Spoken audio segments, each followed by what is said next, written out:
Are you a cat person or a dog person? Most people I know are dog people. Dogs are loyal, they're friendly, they're funny, and best of all, they do tricks.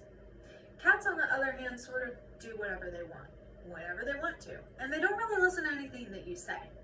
Or is that just what they want us to think? Copernicus, stand up. Good.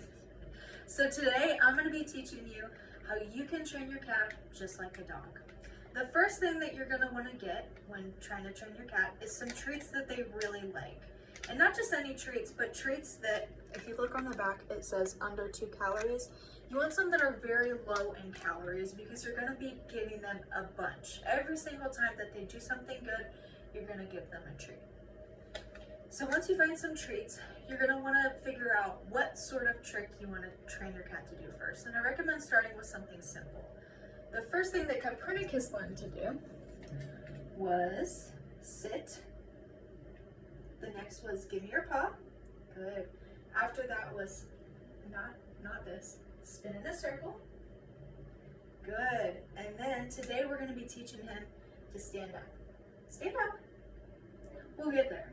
So after you pick some treats and you've identified what sort of trick you want, the first thing you'll need to know is that you don't just want to give your cat verbal commands, you also want to give them gestural commands.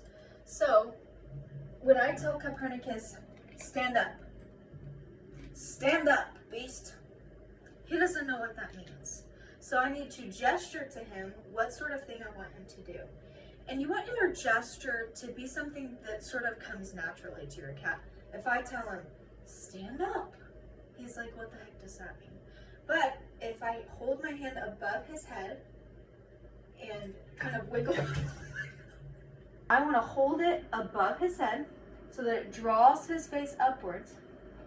And if I keep his attention up here and I sort of wiggle it around and I say, stand up, good boy, it's going to naturally draw his body upwards. So when I tell him sit, I hold it just above his nose. And if the first few times even, he doesn't understand it, I'll push his tush down and I'll make sure that he understands the idea. When I taught him, give me your paw, he didn't know what that meant. And I hold my hand out in front of him, he doesn't know what that means either. So when I teach him at first, I grab his paw and I say, give me your paw. I say, this is your paw. Paw, good paw. And I give him a treat just for letting me hold his paw.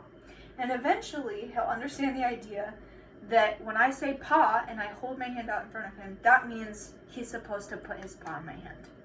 Finally, you want to reward every little step along the way. Don't just give them treats when they've done exactly what you want them to do.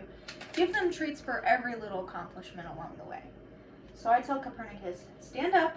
I don't really want him to grab my hands and bite my fingers every time, but this is his first step towards learning this.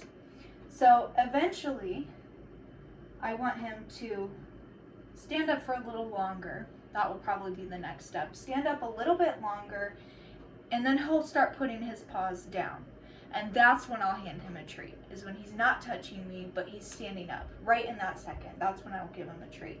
And eventually, when you give him the treat right in that second, every single time, he'll begin to learn that's exactly what you want me to do. And be sure every time that you're doing both the gestural command and the verbal command, so that it's clicking in both ways. So, today you've learned how you can train your cat just like your dog. Hopefully this is helpful, and hopefully now you can love your cat just as much as you love your dog.